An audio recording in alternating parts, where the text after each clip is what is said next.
الحمد لله نحمده ونستعينه ونستغفره ونؤمن به ونتوكل عليه ونعوذ بالله من شرور أنفسنا ومن سيئات أعمالنا من يهده الله فلا مضل له ومن يضلله فلا هادي له ونشهد أن لا إله إلا الله وأن محمدا عبده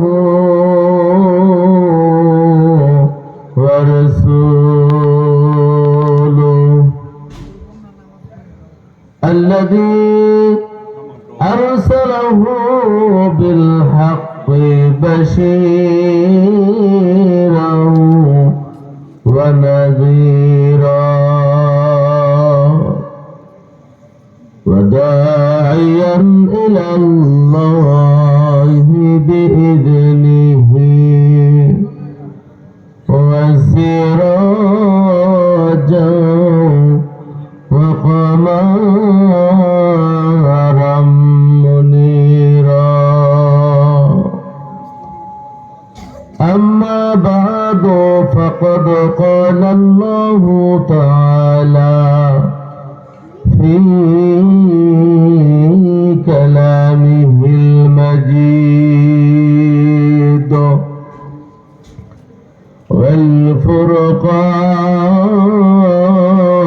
والفرقانه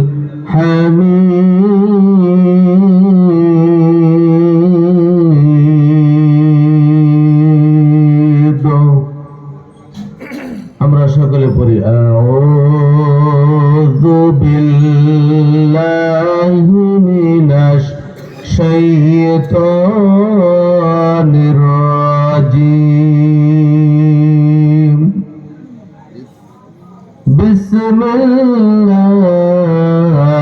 বিসমিল্লাহির রাহমানির রাহিম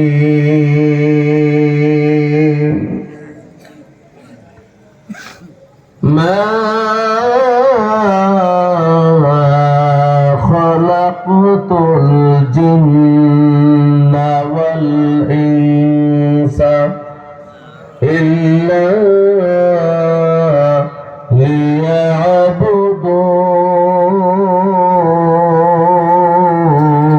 ليعبدون وقال النبي صلى الله عليه وسلم بلغوا عني ولو آية وقال الله تعالى في شان حبيبه مخبرا وآمرا إن الله وملائكته يصلون على النبي يا أيها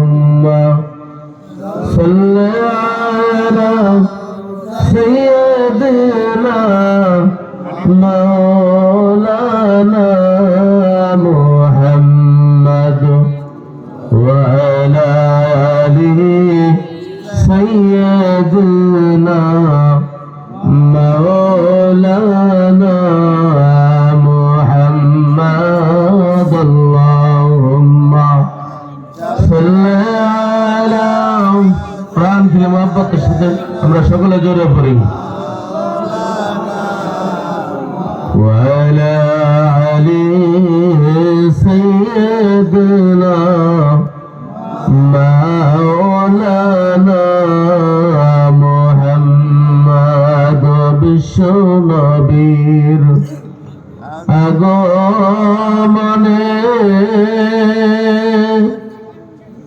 জগত হইল উজালা আমার দয়ার নবীর আগমনে জগত হইল উজালা মধুর নামটি জপন করো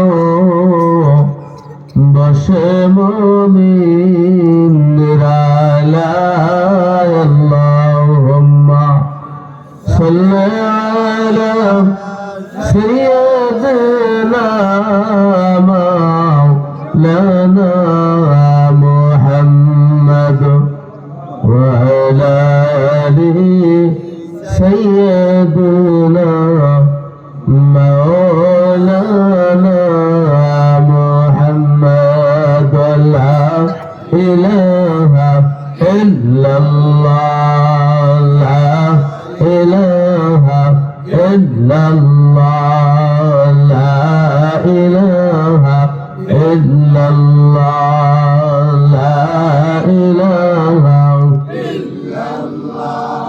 حسبي ربي جل الله ما في قلبي غير الله نور محمد صلى الله لا إله إلا الله لا إله إلا الله جر لا إله لا إله لا إله إلا الله لا إله إلا الله لا إله إلا الله لا إله إلا الله لا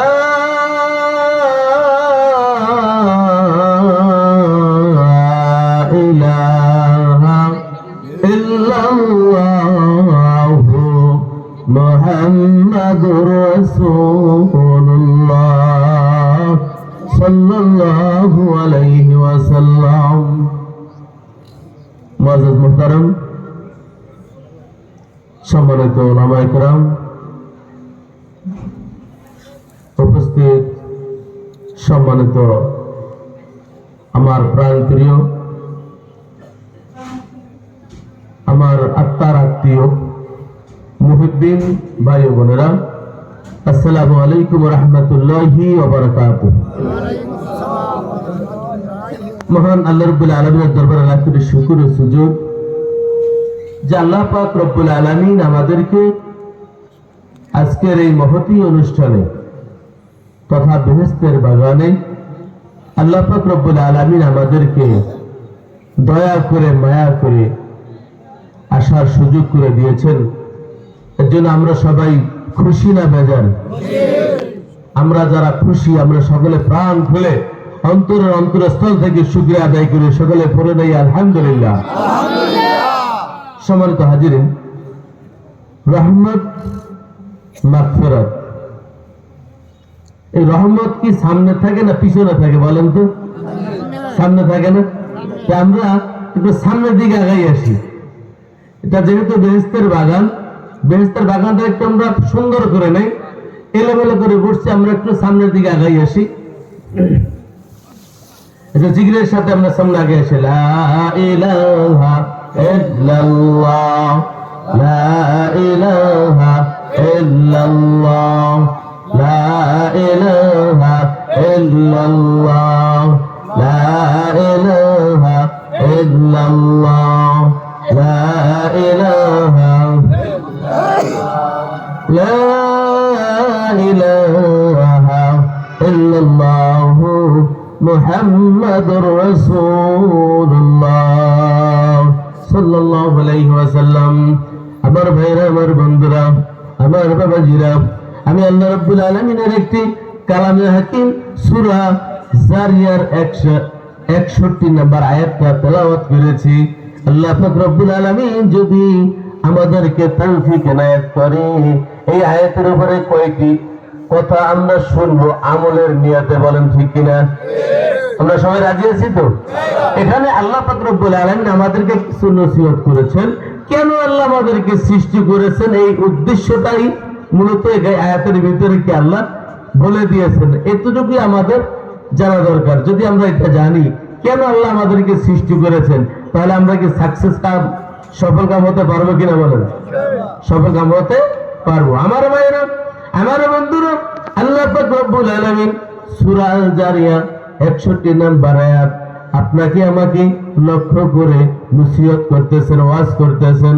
আল্লাহ পাক রব্বুল আলামিন বলেন, মা খলাকতুল জিন্না ওয়াল ইনসা ইল্লা লিয়াবুদুন।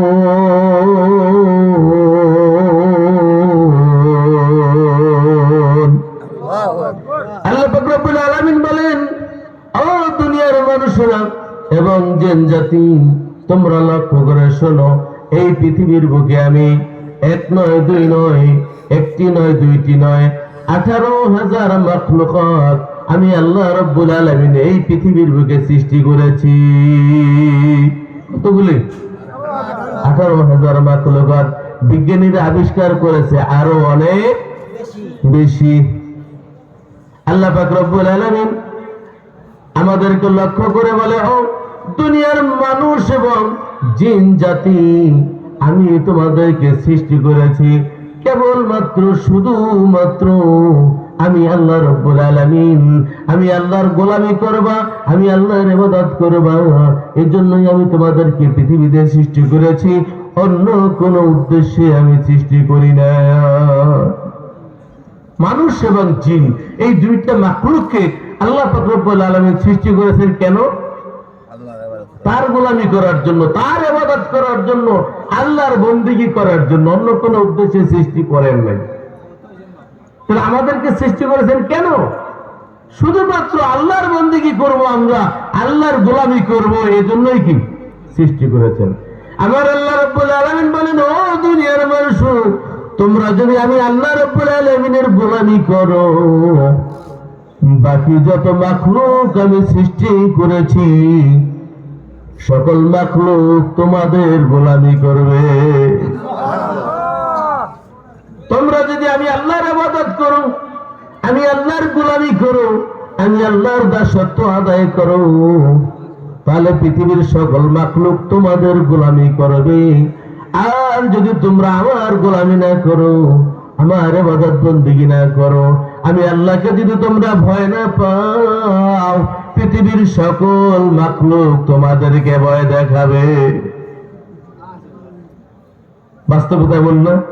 আল্লাহকে আমরা ভয় না করার কারণে সকল মাখলুক আমাদেরকে ভয় দেখায়, আমরা তাদেরকে ভয় পাই।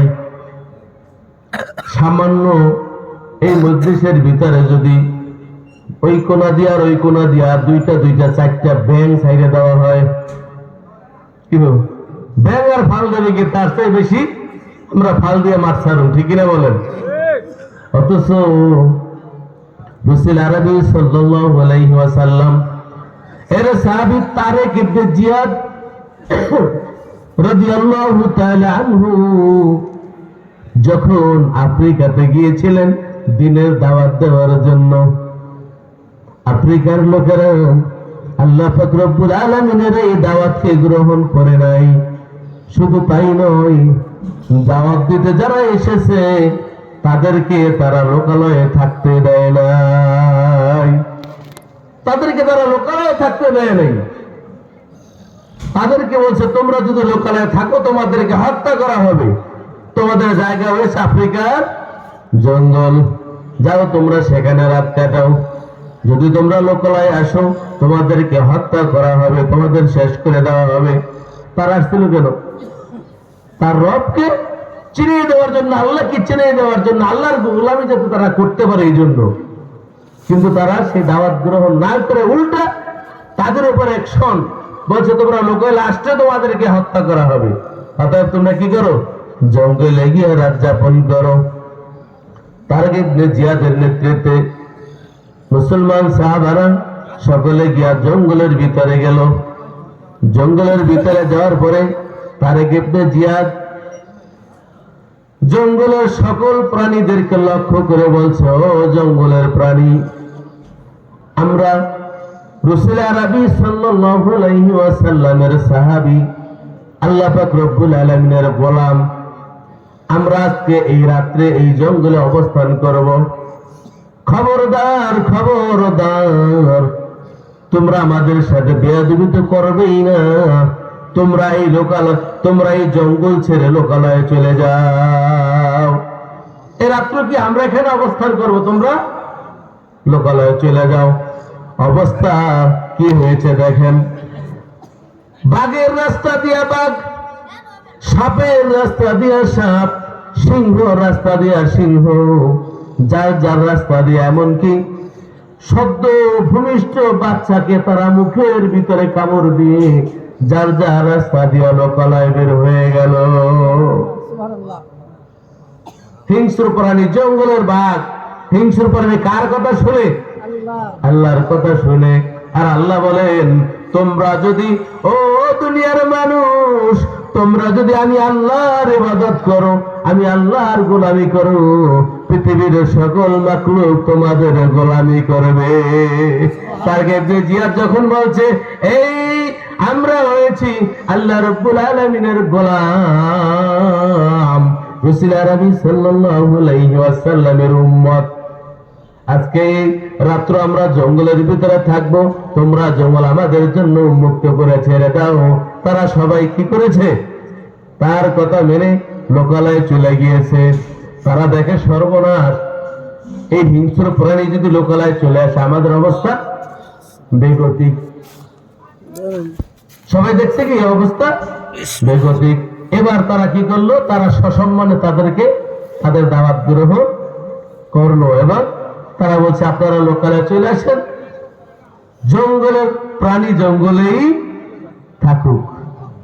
সম্মানিত ভাই, জন্য মূল উদ্দেশ্য আমার ওটা না, তো আমি যেটা বলতেছিলাম যে আল্লাহ পাক রব্বুল আলামিন বলছেন কি, যদি তোমরা আমি আল্লাহর গোলামি করো, আমি আল্লাহর ইবাদত করো, আমি আল্লাহর বন্দেগী করো, পৃথিবীর 17,998টা মাখলুক তোমাদের গোলামি করবে। সুবহানাল্লাহ। আজকে আমরা আল্লাহর ইবাদত বন্দেগী না করার কারণে, তার তাকওয়া আমাদের মধ্যে না থাকার কারণে আজকে আমরা সামান্য একটা প্রাণী দেখেই কি ভয় পাই, অথচ তারা কি মানুষের ভিতরে যেরকম বক্তব্য দেয়, আলোচনা করে তারা জঙ্গলে গিয়ে কি করেছে, এরকম বক্তব্য দিয়েছে। আর জঙ্গলে সকল প্রাণী কি তাদের জঙ্গল ছেড়ে, তাদের আবাসস্থল ছেড়ে তারা কি করেছে, লোকালয়ে চলে গিয়েছিলেন। এটাই হচ্ছে আমাদের জন্য শিক্ষা। আমরা যদি আল্লাহর গোলামি করি, আল্লাহর দাসত্ব করি, পৃথিবীর সকল মাখলুক আমাদের কথা শুনবে, আমাদের দাসত্ব করবে। ঠিক কিনা বলেন? আমার ভাই, আমার বন্ধুরা, এই জন্য আল্লাহ পাক রব্বুল আলামিন সূরা জারিয়াত 61 নম্বর আয়াতে আমাদেরকে আল্লাহ রব্বুল আলামিন নসিহত করেছে, ও দুনিয়ার মানুষ, আমি আল্লাহ রব্বুল আলামিন তোমাদেরকে সৃষ্টি করেছি কেবলমাত্র শুধুমাত্র আমি আল্লাহ রব্বুল আলামিনের গোলামি করবে, অন্য কোনো উদ্দেশ্যে তোমাদেরকে আমি সৃষ্টি করি নাই। তাহলে আমাদেরকে সৃষ্টির উদ্দেশ্য কি? আল্লাহর গোলামি করব। আর আল্লাহর গোলামি কিভাবে করব, এটা শিক্ষা দেওয়ার জন্য আল্লাহ পাক রব্বুল আলামিন বাবা আদম আলাইহিস সালাম থেকে শুরু করে আখিরি জামানার পয়গম্বর নবী মুহাম্মদুর রাসূলুল্লাহ সাল্লাল্লাহু আলাইহি ওয়াসাল্লাম পর্যন্ত 1,00,000 পয়গম্বর এই পৃথিবীতে প্রেরণ করেছে। সকল নবী রাসূল তার কওমের লোকদেরকে কি বলেছে? কওমের লোকদেরকে কি দিনের দাওয়াত দিয়েছে, আল্লাহর ইবাদত শিক্ষা দিয়েছে, আল্লাহর তাকওয়া শিক্ষা দিয়েছে, আল্লাহর সাথে কি সম্বন্ধ তৈরি করে দিয়েছে। পথ বলা মানুষগুলোকে আল্লাহর সাথে সম্বন্ধ তৈরি করার জন্যই তারা এই পৃথিবীর বুকে এসেছে। প্রত্যেক নবী বলেছেন, ও দুনিয়ার মানুষেরা, কুলু লা ইলাহা ইল্লাল্লাহ তুফলিহুন। ও দুনিয়ার মানুষেরা, তোমরা স্বীকার করে নাও আল্লাহ ছাড়া কোনো ইলাহা নাই, আল্লাহ ছাড়া কোনো ইবাদতকারী নাই, আল্লাহ ছাড়া কোনো সৃষ্টিকর্তা নাই, আল্লাহ ছাড়া কোনো আইনদাতা নাই, আল্লাহ ছাড়া কোনো বিধানদাতা নাই। একথা যদি তোমরা স্বীকার করে নাও তাহলে তোমরা সফল কাম হয়ে যাবে। সকল নবী রাসূল কি একই কালেমার দাওয়াত দিয়েছে, লা ইলাহা ইল্লাল্লাহ তুফলিহুন। কিন্তু দুনিয়ার মানুষ অল্প লোকেই কি দিন গ্রহণ করেছে, বেশিরভাগ লোকেই কি করেছে, মাহরুম হয়েছে। এই জন্য ভালো লোকের সংখ্যা কি কম হয়, ভালো লোকের সংখ্যা কম হয়। আজকে এত বড় মজলিস, আমরা আসছি কি আমল শিখার জন্য না? আমল শিক্ষা করার জন্য আসছি, এত বড় মজলিস, কিন্তু প্যান্ডেলে লোক পাওয়া যায় না। তার মানে কি ভালো কাজে লোক পাওয়া যায় না। আজকে আমাদের ঈশা হুজুর এই যে বেহেশতের বাগান সাজাইছে কিসের জন্য? নবী রাসূলদের কাজ ছিল আল্লাহ বলা মানুষগুলোকে আল্লাহর সাথে সম্বন্ধ তৈরি করার জন্য, আল্লাহকে চিনিয়ে দেওয়ার জন্য, আল্লাহর তাকওয়া তাদের অন্তরে পয়দা হবে। এই জন্য কি করেছেন? আল্লাহ যুগে যুগে নবী রাসূল পূরণ করেছেন। আখিরি জামানার নবী মুহাম্মদ রাসূলুল্লাহ সাল্লাল্লাহু আলাইহি সাল্লামের পরে আর কোন নবী আসবেন? আসবেন না।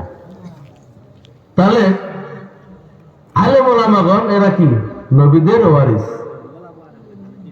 আল উলামা ওয়ারাসাতুল আম্বিয়া। আলেমগণ হচ্ছে নবীদের ওয়ারিস। নবীদের দায়িত্ব পালন করবে ওলামায়ে কেরাম, নবীদের দায়িত্ব পালন করবে হাক্কানি পীর মাশায়েখগণ। আমাদের পিসা হুজুর কি সেই রাসূলের এই দায়িত্ব, বাল্লিগু আন্নী ওয়ালাউ আয়া। আল্লাহ নবী বলেছেন, আমার পক্ষ থেকে যদি একটি হাদিস, একটি কথা তোমার কাছে পৌঁছে, সেই কথাটা তুমি কি করবে? তোমার পরবর্তী জেনারেশনকে জানিয়ে দেবে। বলে সুবহানাল্লাহ। একটি হাদিস রাসূল আরবি সাল্লাল্লাহু আলাইহি ওয়াসাল্লামের পক্ষ থেকে যদি আপনি আমি জানি, আপনার আমার কর্তব্য হয়েছে কি সেটা পৌঁছে দেওয়া। সেই রাসূলের ওয়ারিসের যে দায়িত্ব, সেই দায়িত্ব পালন করার জন্যই কি এই বেহেশতের বাগান সাজানো হয়েছে। আমরা এসেছি কেন? রাসূল আরবি সাল্লাল্লাহু আলাইহি ওয়াসাল্লাম মসজিদে নববীতে বসে আলোচনা করতেছেন, নসিহত করতেছেন। রাসূল আরবি সাল্লাল্লাহু আলাইহি ওয়াসাল্লাম সাহাবা আজমাইনদেরকে লক্ষ্য করে বলেন, ও সাহাবা আজমাইন, তোমরা যখন কোনো বেহেশতের বাগানে উপস্থিত হবে, সেখানে তোমরা অবস্থান করবে এবং সেখান থেকে তোমরা জান্নাতের ফল সংরক্ষণ করবে। সাহাবা আজমাইন বলে, ইয়া রাসূলুল্লাহ, ইয়া হাবিবাল্লাহ, আপনার কাছ থেকে আমরা জেনেছি মানুষ যখন আমল করে মারা যায়, নেক আমল করে যারা কবরে চলে যায়, তাদের জন্য রয়েছে জান্নাত। আপনি বলেছেন, ইন্নাল্লাযীনা আমানু ওয়া আমিলুস সালিহাতি কানাত লাহুম জান্নাতুল ফিরদাউসি নুজুলা। যে ব্যক্তি ঈমান আনবে আল্লাহ রাব্বুল আলামিনের প্রতি এবং নেক আমল করবে, তাদের জন্য রয়েছে জান্নাতুল ফিরদাউস, খালিদিনা ফিহা আবাদা, আর সেখানে তারা থাকবে চিরদিন, চিরকাল, অনন্তকাল। আপনি বলেছেন মানুষ নেক আমল করে যখন মারা যাবে, এরপরে কি তাদেরকে জান্নাত দেওয়া হবে। দুনিয়ার বুকে আবার জান্নাত কোথায় পাবো?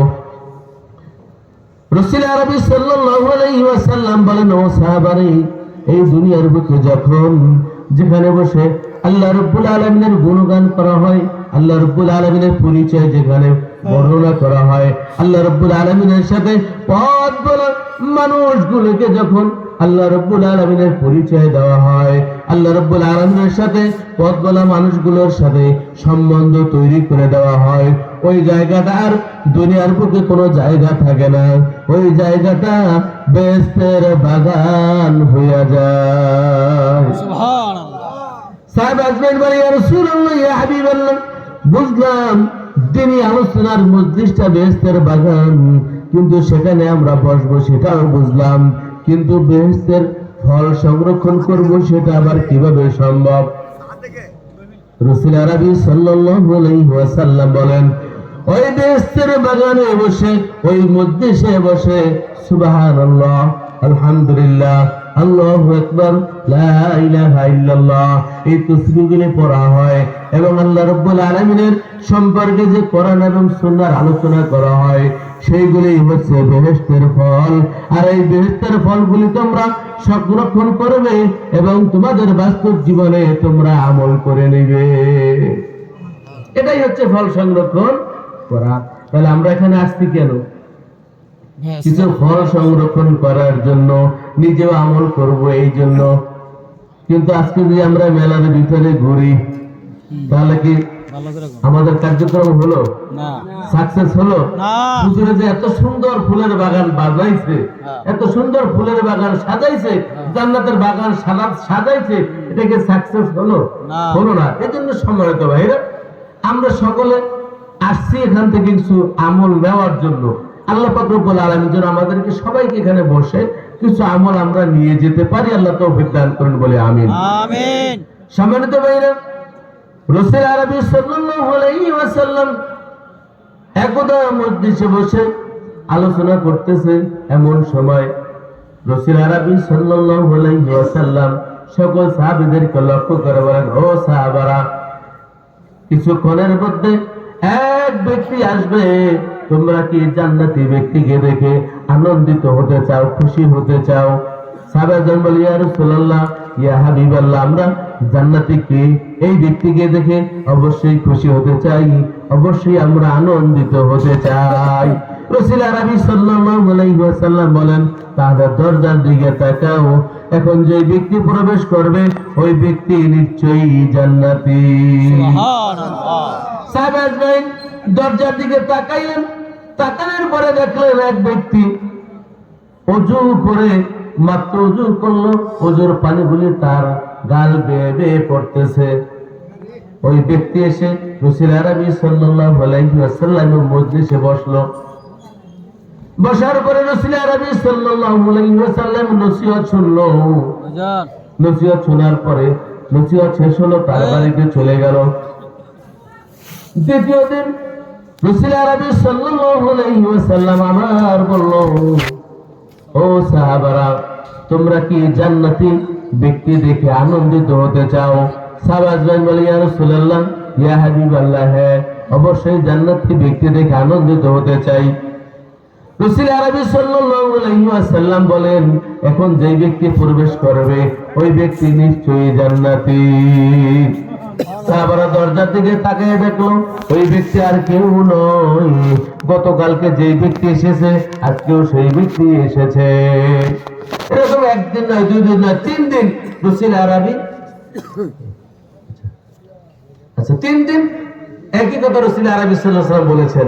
বলার পরে সাহাবাগণদের কৌতূহল সৃষ্টি হলো, কি আমল করে ওই ব্যক্তি জান্নাতি হলো, আমাদের সেই আমলগুলিকে শিখতে হবে। জনক সাহাবী দাঁড়িয়ে গেল, বলল, ভাই, আমি তোমার মেহমান হওয়ার জন্য তোমার কাছে আরজি পেশ করছি, আমি তোমার কি মেহমান হব। সাহাবাগণরা মেহমান পেলে কি খুশি হতেন, আর আমরা কি মেহমান পেলে বেজার হই? রাসূল আরবি সাল্লাল্লাহু আলাইহি ওয়াসাল্লাম শেষ করব, তাহলে সাহাবাগণরা মেহমান পেলে খুশি হতেন, আমরা বেজার হই। রাসূল আরবি সাল্লাল্লাহু আলাইহি ওয়াসাল্লাম বলেন, কিয়ামতের ময়দানে অর্থাৎ শেষ জামানায় আমার উম্মতদেরকে আল্লাহ পাক রব্বুল আলামিন 3টা বরকত দিবে। কয়টা বরকত দেবে? 3টা। কিন্তু এই 3টা বরকতকে তারা গজব মনে করবে। শেষ জামানায় আমার উম্মতদেরকে আল্লাহ 3টা রহমত দিবে, বরকত দিবে, কিন্তু তারা তাকে গজব মনে করবে। 1 নাম্বার হচ্ছে মেহমান। কি মেহমান? মেহমান আল্লাহ রাব্বুল আলামিন পাঠায় বরকত হিসাবে, কিন্তু আমরা মনে করি কি মেহমান আইলে আমরা খুশি হই না বাজার হই? বেশিরভাগই কি মন খারাপ হয়ে যায়, মেজাজটা খারাপ হয়ে যায়, মুখের চেহারা কি কালো হয়ে যায়, অথচ সেটা আল্লাহ পাঠায় কি বরকত স্বরূপ। রাসূল আরবি সাল্লাল্লাহু আলাইহি ওয়াসাল্লাম বলেন, 2 নম্বরে আল্লাহ পাক রব্বুল আলামিন আমার উম্মতদের জন্য 2 নম্বর বরকতটা দিবে কন্যা সন্তান। আল্লাহ রাব্বুল আলামিন কি রহমত।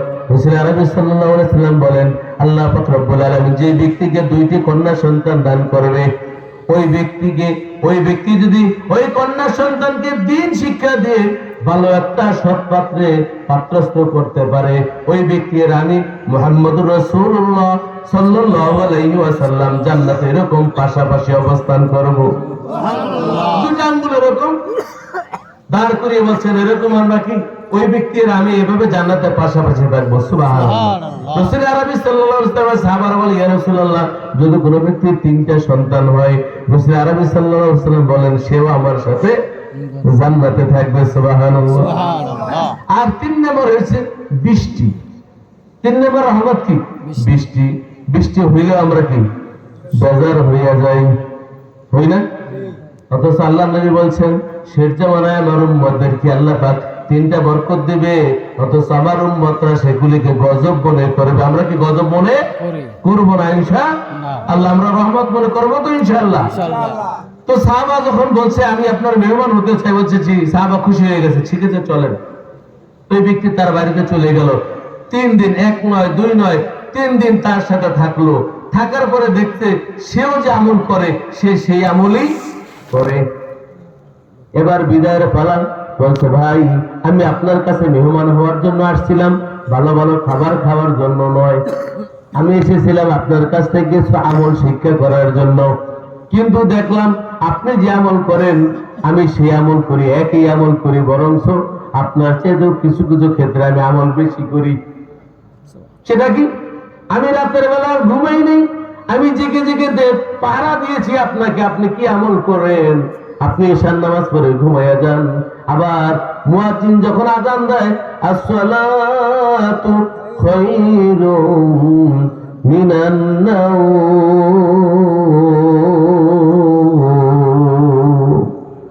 মুয়াজ্জিনের গান শুনে আপনি ঘুম থেকে জাগেন। অথচ আমি তাহাজ্জুদের নামাজও আদায় করি। অথচ আমাকে আল্লাহ নবী জান্নাতের ঘোষণা দেয় নাই, আপনাকে ঘোষণা দিয়েছে। কারণ কি?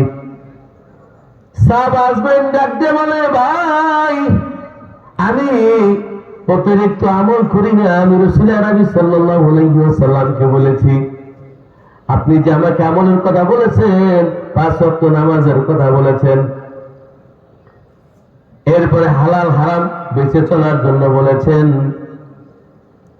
আমি এর বেশিও করবো না কমও করবো না। তবে হ্যাঁ, আমি একটা আমল করি, আমি যখন রাতের বেলা ঘুমাই সকল মানুষদেরকে মাফ করে দিয়া ঘুমাই। সকল মানুষকে মাফ করে দিয়ে ঘুমাই। আমাকে যে কষ্ট দেয় তারও মাফ করে দিই, আমার কেউ হক নষ্ট করে তাকেও আমি মাফ করে দিয়ে ঘুমাই। সাহাবী বলছে, আসলে এটাই কি তোমার এই গুণের কারণেই তুমি যখন মানুষকে মাফ করে দাও আল্লাহ তোমাকে মাফ করে দেয়, যার কারণে আল্লাহ নবী তোমাকে জান্নাতে বলে ঘোষণা দিয়েছেন। অথচ আমরা কি করি? মানুষের ক্ষতি করার জন্য পেরেশান থাকি, মানুষকে মাফ করতে মোটে চাই না। নিজের শত দোষ আছে সেটা দেখি না, আর এক ভাইয়ের একটা দোষ থাকলে সেটাকে বড় করে দেখার চেষ্টা করি, ঠিক না বলেন? তো আমি এখানে আলোচনা শেষ করছি। আমরা এই আমলটা শিখবো, আমরা কারো দোষ ধরবো না। আমার দোষের জন্য আমি কি করবো? মানুষের কাছে ক্ষমা চেয়ে নিব, এবং আমার সাথে যারা দুর্ব্যবহার করে, আমার সম্পদ নষ্ট করে, আমার যা কিছু করে আমি সবাইকে মাফ করে দেবো ইনশাআল্লাহ। আমি যদি সবাইকে মন থেকে মাফ করে দিতে পারি, আল্লাহ পাক আমাকেও কি মাফ করে দিবেন। ওয়া মা তাওফীকি ইল্লা বিল্লাহ। আসসালামু আলাইকুম ওয়া রাহমাতুল্লাহ।